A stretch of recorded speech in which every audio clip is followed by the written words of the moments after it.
Name your top pet peeves. Whiners. I hate people that... I struggle with people that whine incessantly about stupid things. Because of where I work and the people that I work with that have had some really shocking life stories, in conversation people whine about stupid things. I'm like, I don't have the capacity to engage in that. No compassion at all. As in terms of like weird habits that people have, slow walkers. I cannot abide people that walk in front of you and take up the whole pavement to walk slowly. That's probably the biggest one. Maybe their pet peeve is people who walk too fast. Evidently by how slow they're walking. Some of us have places to be. And even if I'm having like a leisurely stroll, I don't walk like I'm running in wet sand. I didn't realise how much I hated it until it came into my mind. Got a bit of a sweat on, to be honest now. Right. Is ketchup a smoothie? If so, or if not, make your case. What the heck, Lucas? No, it's not a smoothie because people don't drink it on its own.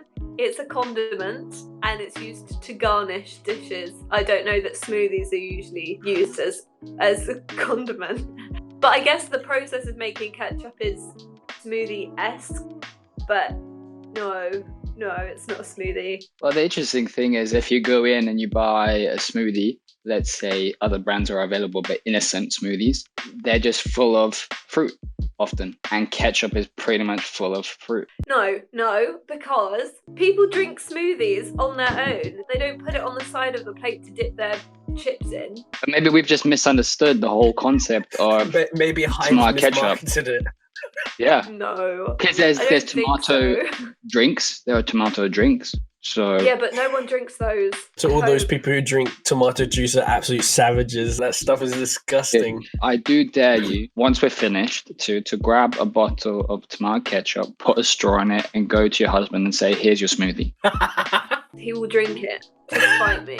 Okay, get him. Film it. Get him to watch this. Get him to watch this or listen to it, and then we post us a picture or a video of him just taking a sip, and we'll name check him and we'll send him a free T-shirt. If you had to choose between going naked or having your thoughts appear in thought bubbles above your head for everyone to read, which would you choose? I don't know. I actually think I probably prefer to be naked. Yeah. No. Yeah, I think I would. Yeah. For some reason, being naked seems less invasive to me than having my thoughts appear above my head. You're just going to be in a business interview, sitting there. You're either, ass cheeks hanging out, mighty bush, tit in a breeze. I'm sorry for all our listeners, but yeah. And they're asking you questions. But that's the thing is, like, they've got to be naked as well, right? It is just you. Well, then you've got to explain why you turn up naked. I'm sorry, but as soon as I put on clothes, they dissolve. On a podcast, and now I have to be naked everywhere. Otherwise, you can see my thoughts. I think that's institutionalized. Or like, because if you do go to an interview and you're sitting there and you're thinking, oh, this guy's an idiot, they'll just read it. Or if you lie, they see that you're lying. So I mean, I'd rather be naked.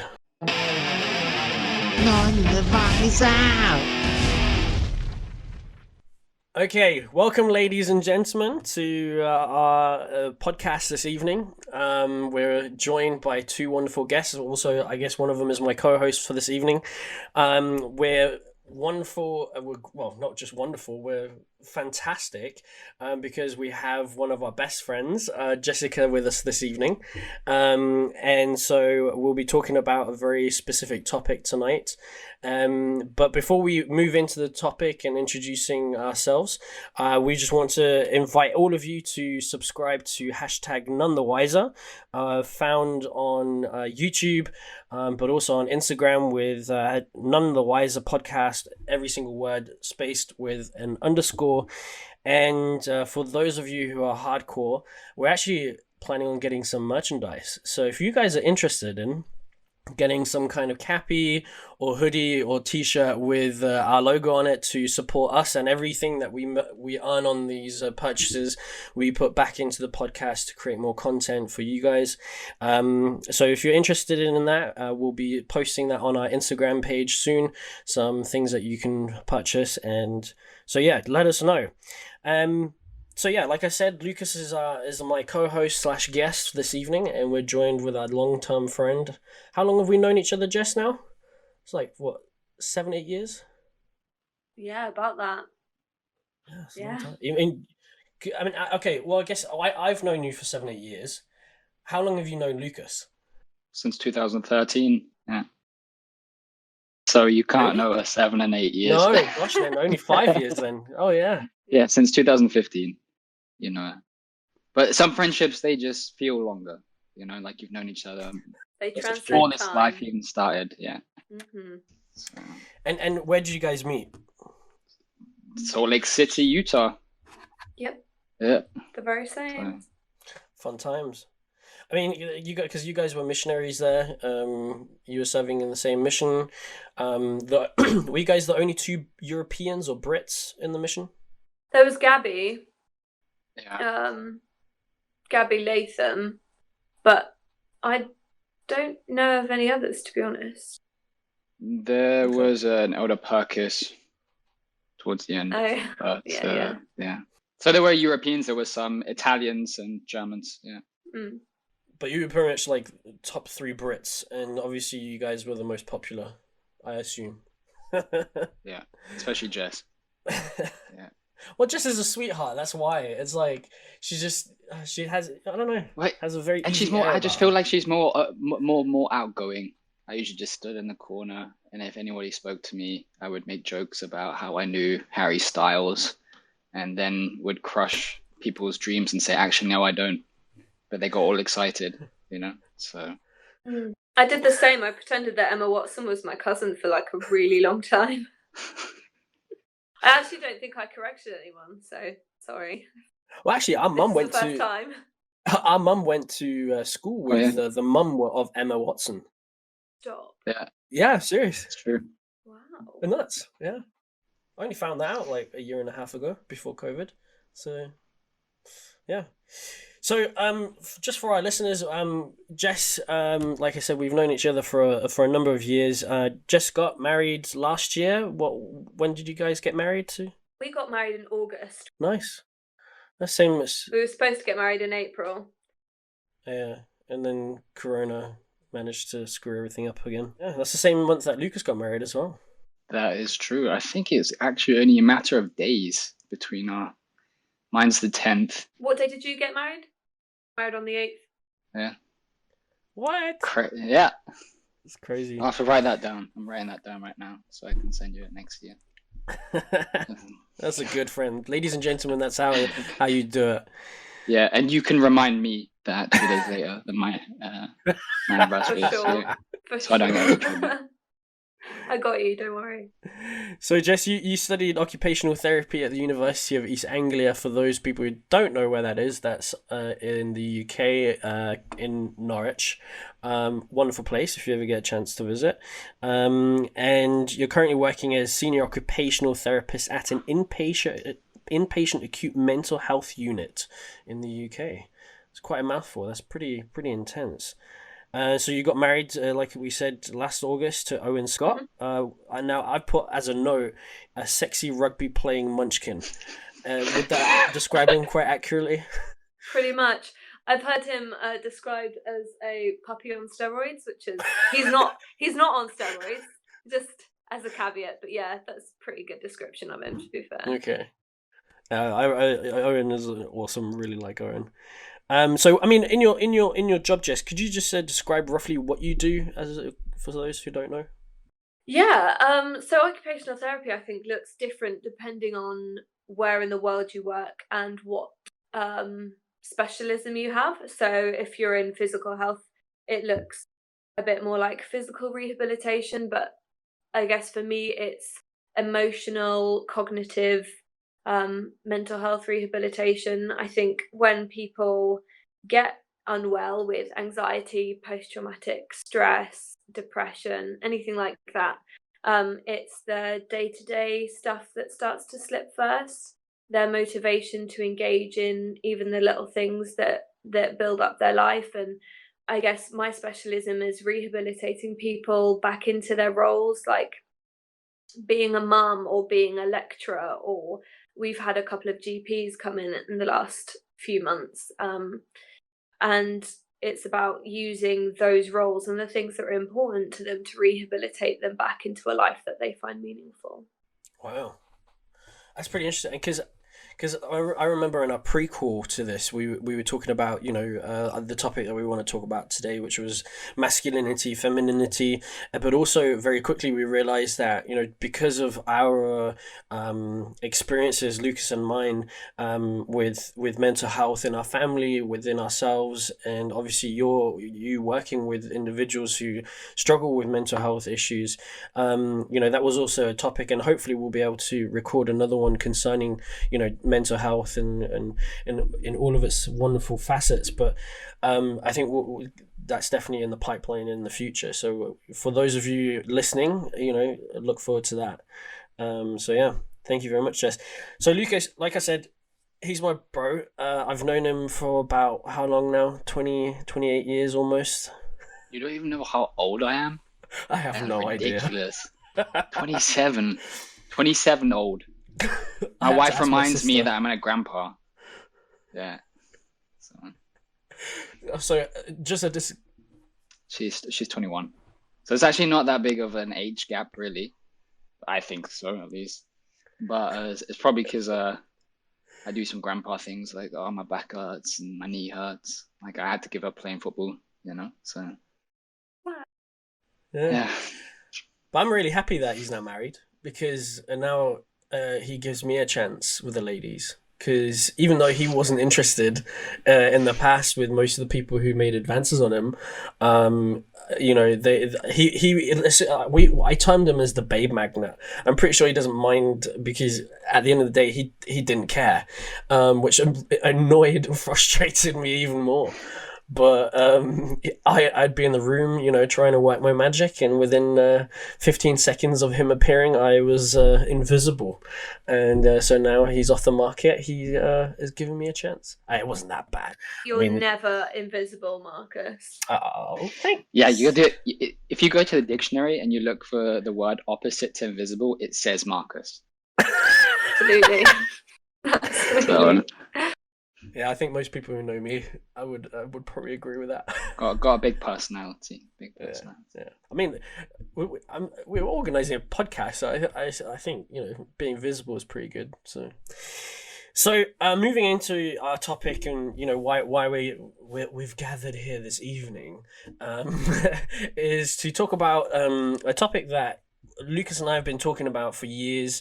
I remember Jess and we talked briefly about it also a couple of years back. Roughly, we were kind of going through, I would say, tumultuous time in our relationships. And so a lot of it had to do with toxic masculinity, about showing feelings and showing kind of a feminine side in a relationship, which I personally struggle with.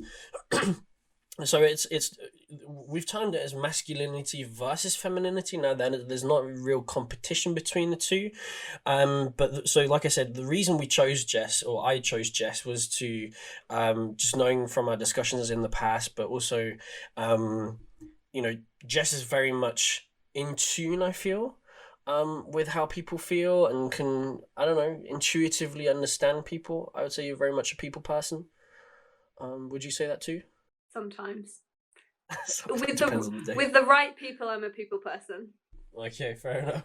Yeah, and that's the reason why we decided on this, and we've also spoken about how society plays a big role in how we feel and how we perceive ourselves. And again, this was a topic that we discussed about before, and like I said, Lucas and I, we've discussed this topic, or parts of this topic, over the last few years. Every time it came to the time, relationships and how we deal with, and we're not just talking romantic relationships, we're talking about friendships or work relationships and so forth. So I'm just going to ask you, Jess, I'll ask you first. What would you say is masculinity? What is masculine?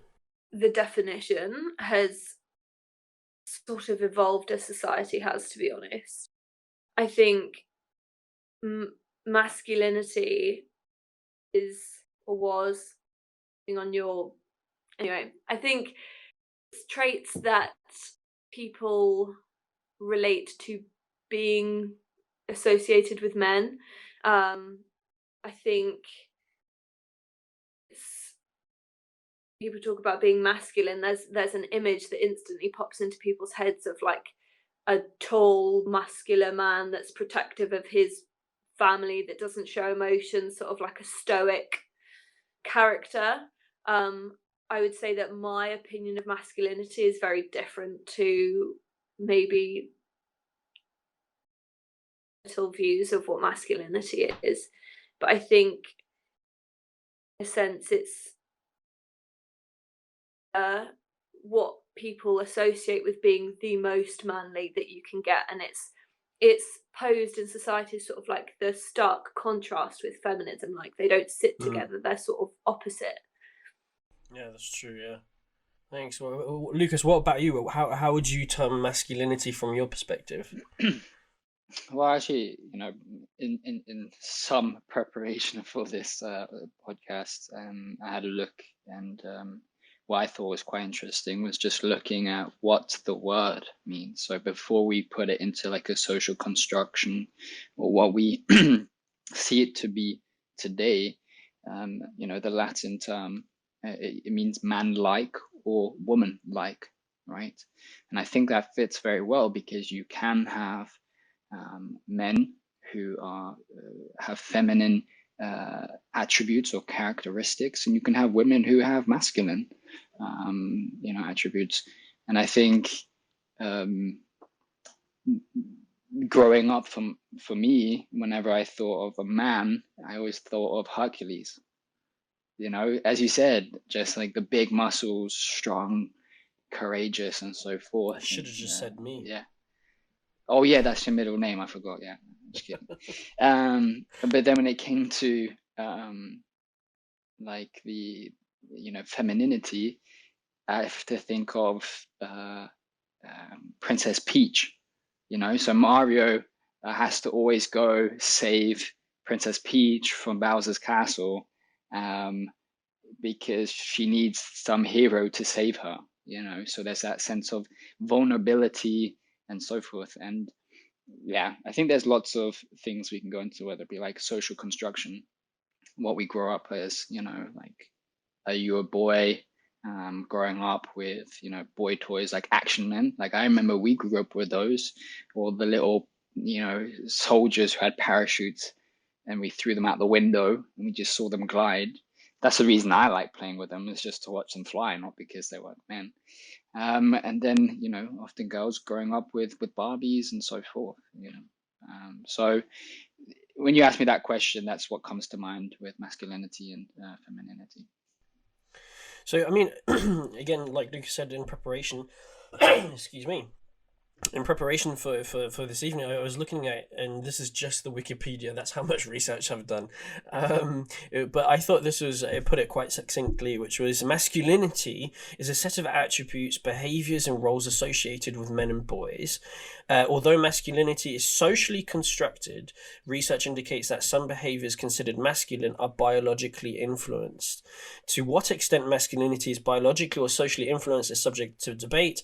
It is distinct, and I think this is a really important part, is that it is distinct from the definition of the biological male sex, as both males and females can exhibit masculine traits.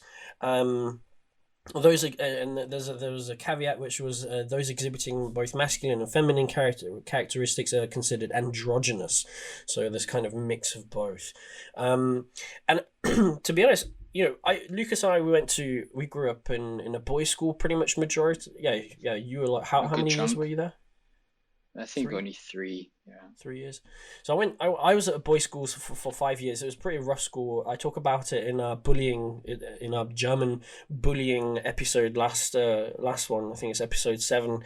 And it wasn't exactly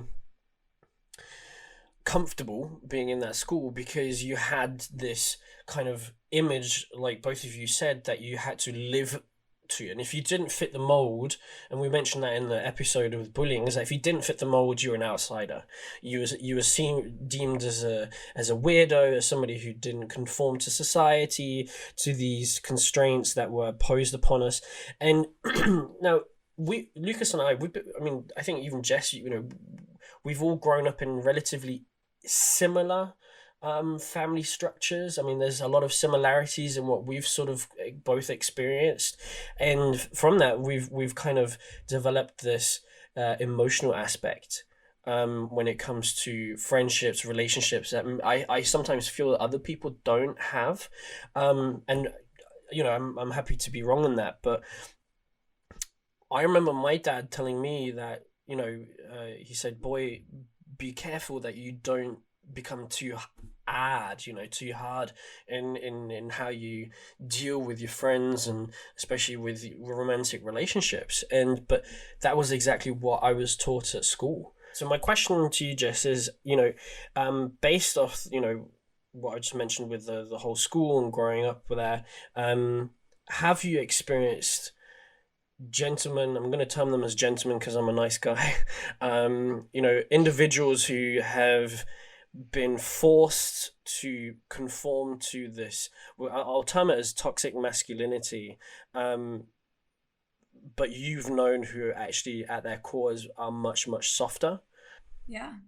I actually think, and I'm really hoping that he never watches this, but I think my brother suffers with this quite badly. I think he's a very gentle soul, and I think that he feels that in order to fit in, he needs to be masculine, and to him, being masculine is rejecting and belittling what is feminine about him and about the people around him. We recently, as in maybe an hour ago, had an argument about of our many, in terms of men versus women, about why he thinks it's okay for the gender pay gap to be a thing. I don't think that that's what he believes. I think that's what he thinks he needs to believe to fit in. So that's a constant source of aggravation for me, because as his older sister, I love him, I love his soul, and I know that this isn't who he is. And it kind of frustrates me a little bit that he feels like he has to put this on, especially when it's so wrong. It's not like it's an acceptable view, at least not in my family, to feel that way. But yeah, in my personal life as well, I've dated people that feel like they need to be that guy, and I guess I dated them because I hoped that they were different, that they were more authentic to maybe their softer side or their feminine side. I dated a guy that was to the point of being rude, would not let me get out of the car unless he opened the door for me. Oh wow. And it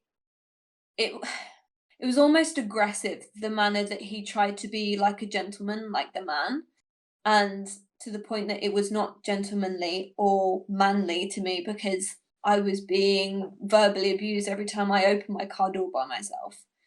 It was stuff like that I think really has men's relationships and interactions with women and with other men. Like, I think half of the reason, men are like this are because it's sort of a self-perpetuating thing by their interactions with other men. They feel That's like they can't talk to or ask for help or let out this need for help. A lot of the guys that we have come into the unit, for example, really struggle with talking about their feelings, and they don't even have that relationship with their best friends, with the other men in their life, and I think that's really sad. I feel like if men felt more able to be honest with their opinions and their feelings and their experiences within themselves.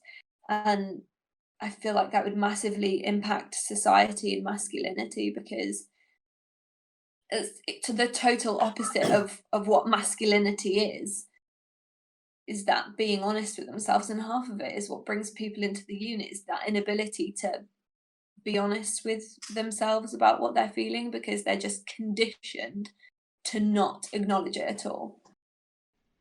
It's pretty much like you're going to a shoe shop, and everybody's feet, without being too gross about feet, are very, very different. And some long, short, fat toes, I don't know, flat footed, fallen arches. Everybody's unique in that way. And here's society, the shopkeeper say, okay, well, you're a man, so you only get to wear this shoe in this size, and it has to fit, and you have to somehow conform yourself, which, like you said, if we were just honest with ourselves, and that's something that I have definitely felt in my life, is like the more honest I actually am, not necessarily just with other people, but with who I am, and try and understand where I'm coming from. Why am I motivated to feel this way? Why am I motivated to do things in this way? The more I've been able to actually have a deeper relationship, not just with, I guess, being religious, but with between me and God, but also between me and for example, my brother and my sister and my parents, and because you start to realize more and more who you are, what your preferences are in life, and then you realize that actually you don't have to conform to these stereotypes, these cliches that society's given you. Lucas, I'm going to ask you, because we've talked about this a lot in the past. How have you felt these constraints on you? Yeah, we have spoken about it a lot, and I think the hardest aspect for me has always been, I am a man, I'm male, and I have a lot of masculine traits, but I also have a lot of feminine traits, right? And I think that's something that has to be spoken about, is like, well, what are those traits, right? And I went through and I made a little list of, let's say, masculine traits.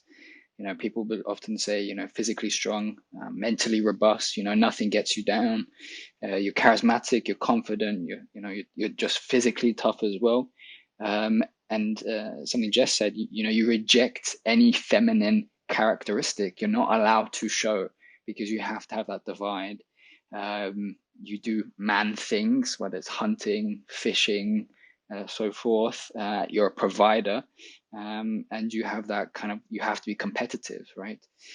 And on the other side, you have some feminine traits, and just for time's sake, sensitivity, nurturing, and vulnerability, and those are definitely traits that I've had in my life, and I've often worn on my sleeves. So going back to school time, when I went to an all boys school, I just really didn't fit in, right? Because I think in an all boys school, that masculinity is like hyped up. It is like on steroids almost, right? Because you have no girls there, nothing. So it's always competition, fighting each other. And I remember that mum had met me in town, and she had bought me a chicken sweet corn sandwich on white French baguette, and I loved that. That was like one of my favorite things. And so I went back to school and I hadn't finished it, and I was eating it, and I was in the playground, and then this kid just comes up to me and just slaps it out of my hands, right? And my heart just broke, because I was like, and I shouted him, and I said, my mum bought me that, and it was just a sandwich or whatever, but I had such an emotional attachment to that. I grabbed it and threw it at him, and he had mayonnaise all over him. Yeah, I hit him, and had mayonnaise on the back of his blazer. But I just remember feeling that things got to me a lot quicker. I often tried to think about the things that I did. But also looked towards those individuals who were maybe being bullied, or even a teacher. His name was Mr. Pratt. With a name like that in an all boys school, you've got a hard time. And you could see he wasn't very confident and so forth. And so I tried to do my part just by being a good student. to help him out, right? And I could see that he felt that I was doing that, and I felt like I got that respect from him, and so you grow up, you get older and older, and then I think for me the hardest time was thinking about dating. I wasn't in a relationship until I was, I think, like 22, right? I'd always like spoken to girls and so forth, but I'd always felt I'm not this typical.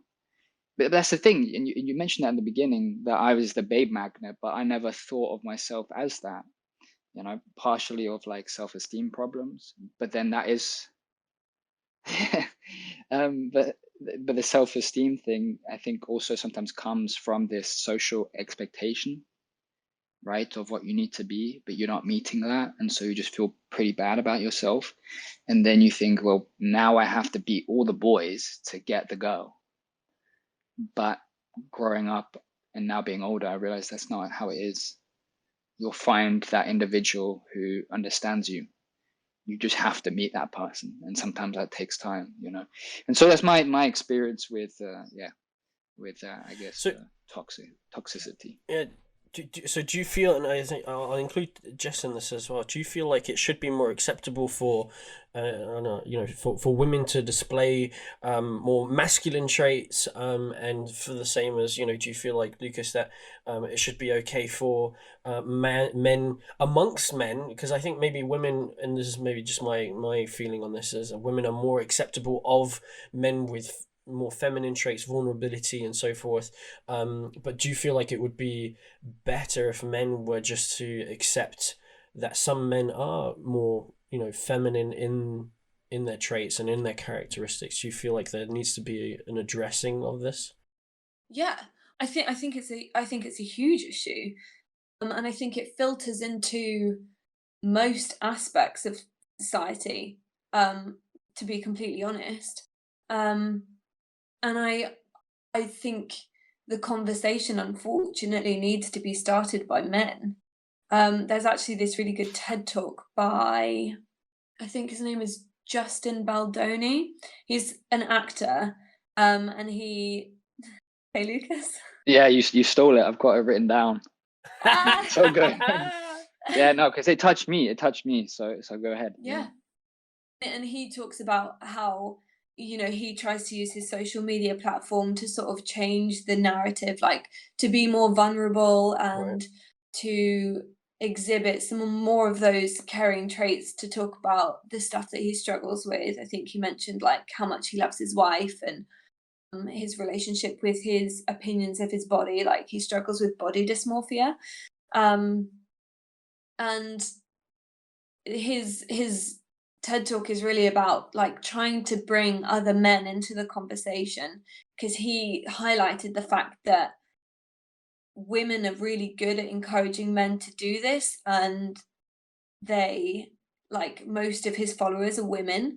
And it wasn't until he started posting like videos of his workouts and his meal prep plans and his recovery and the physical stuff that he started getting male More followers. girls, yeah.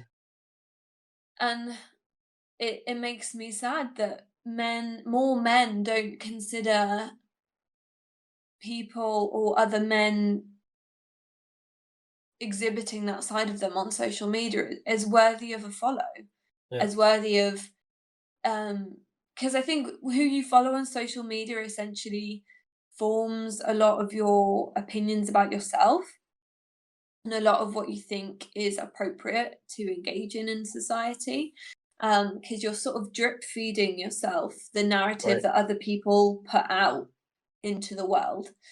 I think it's important that men feel like it's acceptable to follow someone that's, trying to be a good husband and is trying to be a good dad, and they see value in that, and that they're interested in it and they're not embarrassed by it. Really, even like baking on the other shows. side of the yeah, and I love that a lot of the Bake Off contestants lately have been men. It's wonderful. On the flip side, I think girls, it's really important to know that they can be masculine and beautiful, that they can be strong and sensitive. Growing up, a boy blocked my doorway and told me that I could only get past him if I either kissed him or hugged him. And I didn't want to do either. So I offered him an alternative, and I said that I would get past if he didn't move voluntarily, or I would punch him or shove him out of the way and he could pick. And I remember going home and telling my mum this, and she was amused, but she followed it up with, "You need to be more gracious. Or He ladylike, just likes you." Didn't say, "I like you." You can be respectful about it.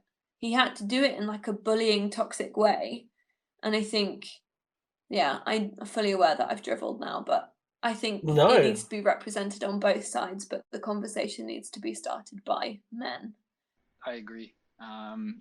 Marcus asked, obviously, my opinion on this as well.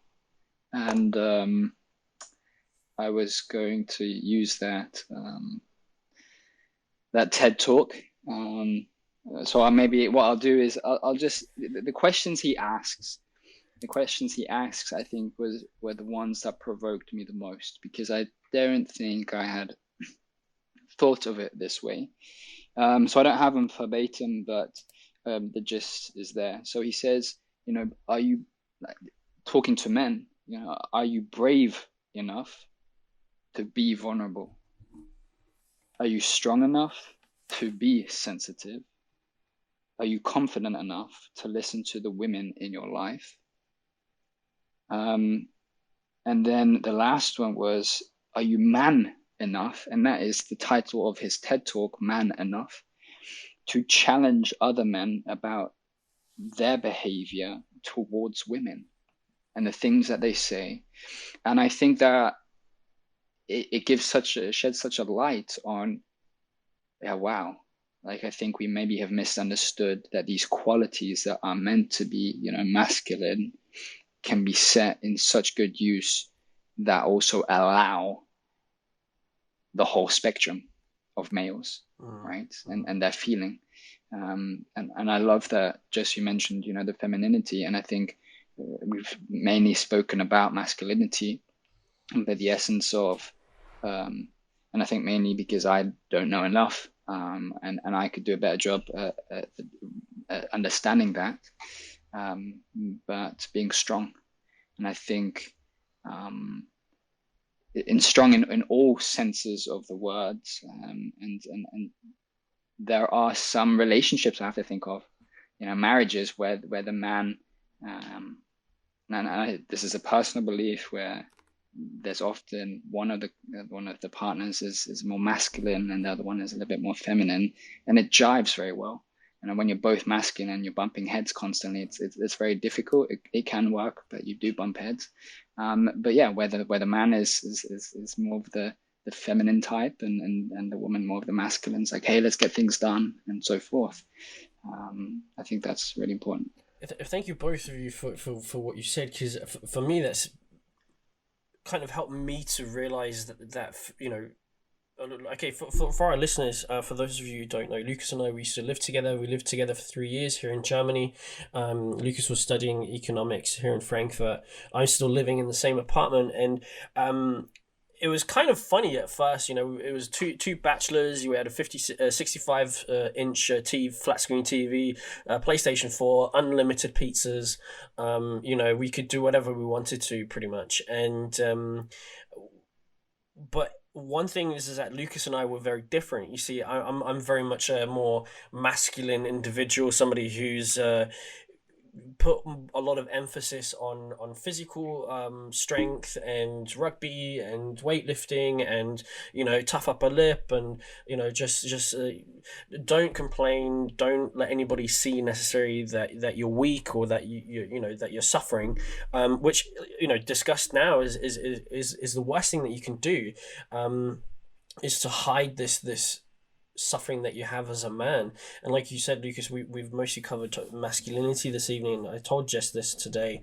I said that to cover both of these topics in an hour, plus intro outro is just not possible. And but I just thought I wanted to say that, you know, often I would say that Lucas in his behavior, and excuse my French, you know, was a bit of a pussy. And it was only really after talking to I think it was my ex-girlfriend, who, you know, I apologized to Lucas because I would usually say it with a bit of humor, but there was also this kind of sense of like, well, why can't you just suck it up? And I realized that that is the most toxic thing that I could probably do to another individual, let alone of, you know, gender, whatever, is he is feeling these emotions and these are real emotions. And instead of maybe giving him a hug, what, brother, I mean, we're not even strangers, we're not even just friends, we're brothers. You know, just to give him a hug at the beginning was kind of tough. For me, it was almost verging on homophobic, homosexual. And, you know, for me, it was just a big hurdle. And now, you know, a couple of years later, you know, I have no qualms whatsoever calling up my brother and just being like, hey, what's up, man? You know, I'm really struggling with this, and these worries of this girl, and these troubles at work, and you know, and he's there for me, and I really appreciate the fact that, and I said this in the best man speech, you know, I'm really glad that he maintained this this emotional aspect to himself. You know, I'm really proud of that, and because it is hard, and I think, you know, especially in there's and I think one thing I want to say to anybody who thinks that this is just nonsense that we're talking about, this has real world impact. So I just want to quote a few statistics about the real world impact that this is having on large groups of individuals. So it says that, and we'll post the sources in the description below, and it says evidence points to the negative impact of hegemonic masculinity on men's health related behavior, with American men making 134.5 million fewer physician visits per year than women. That's a lot.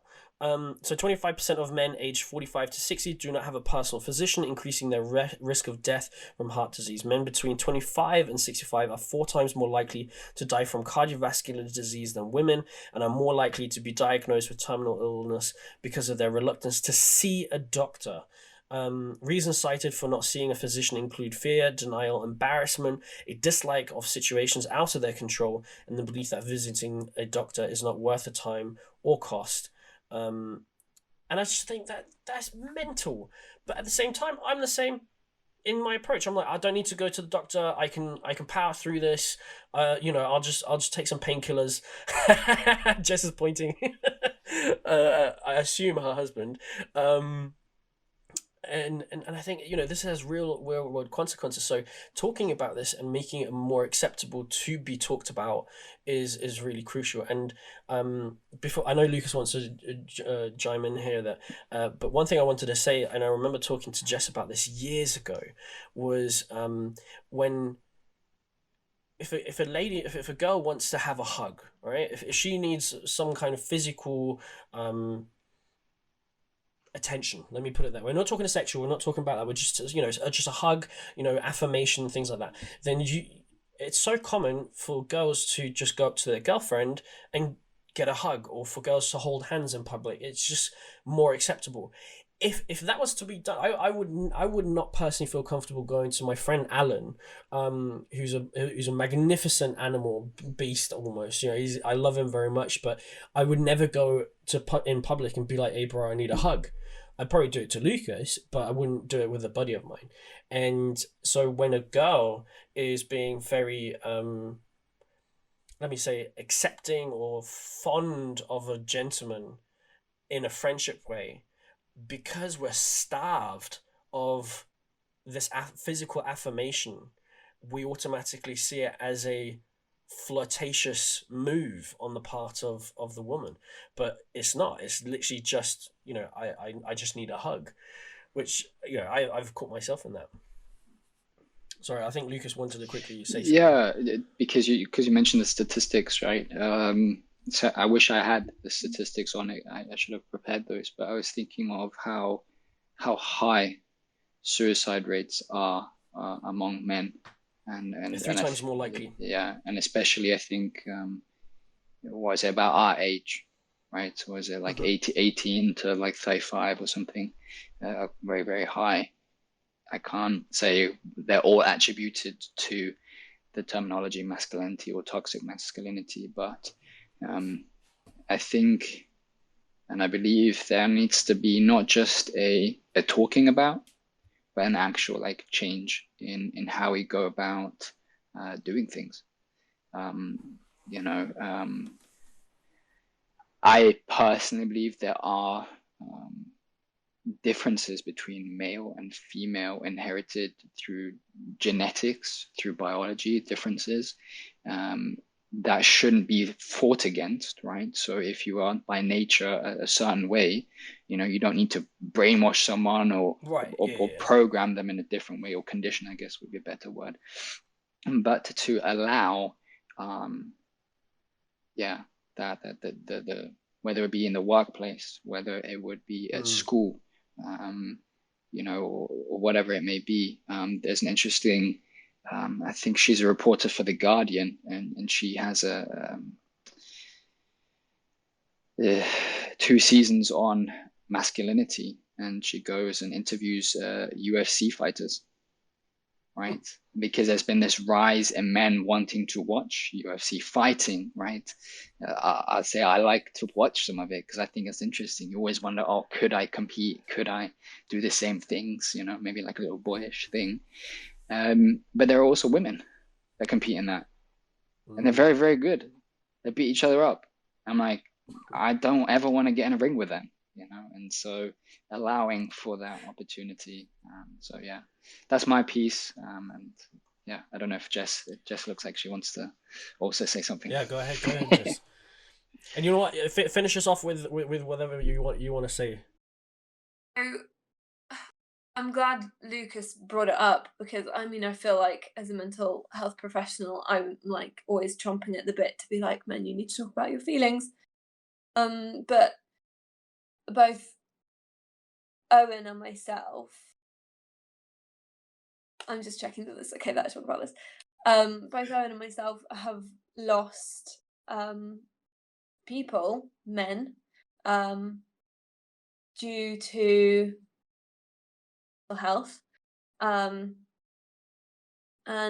obviously it's a huge part of my role at work, teaching men things like self-compassion and self-forgiveness and accepting vulnerability.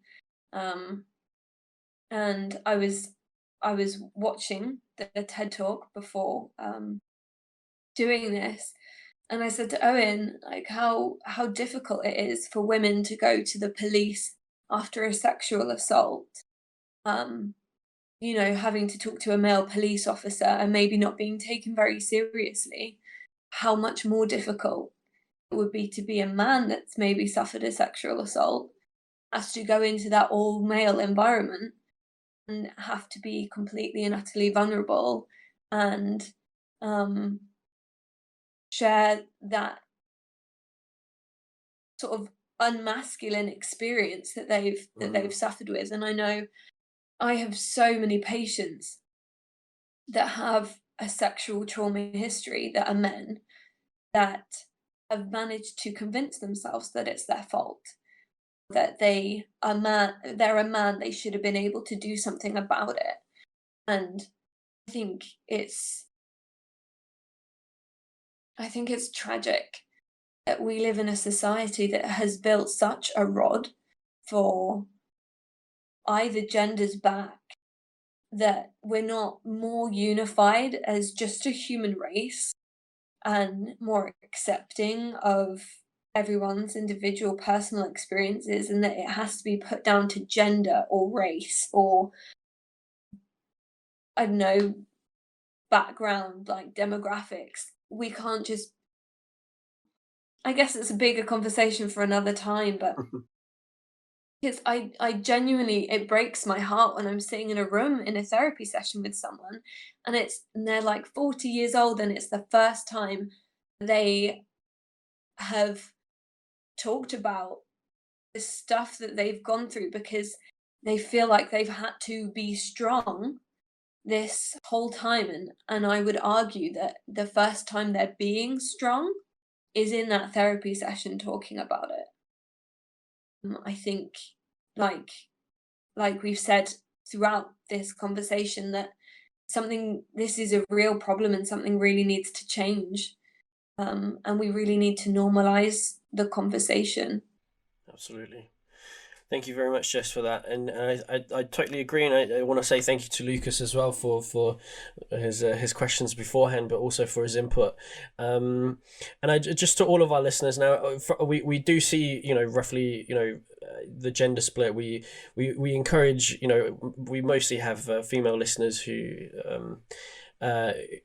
regularly listen, but we want to encourage all the gents out there who are listening to this to take it serious, to take this topic serious. And it's okay to even cry at a Disney movie. It's totally okay to cry in front of another dude. It doesn't make you weak.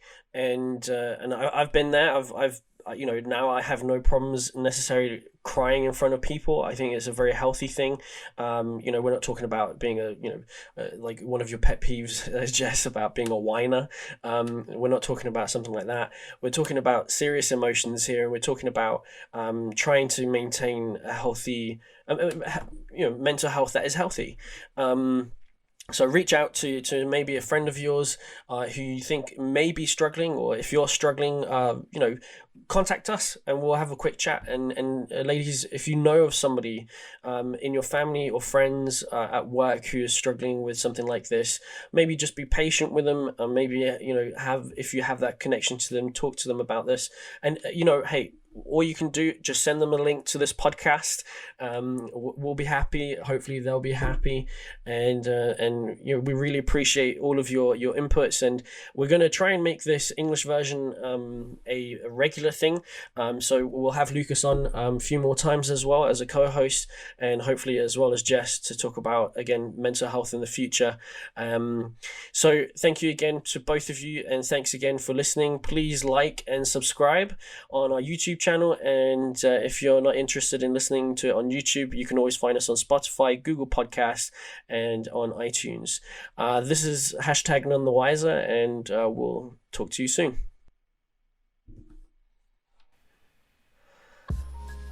Welcome, ladies and gentlemen.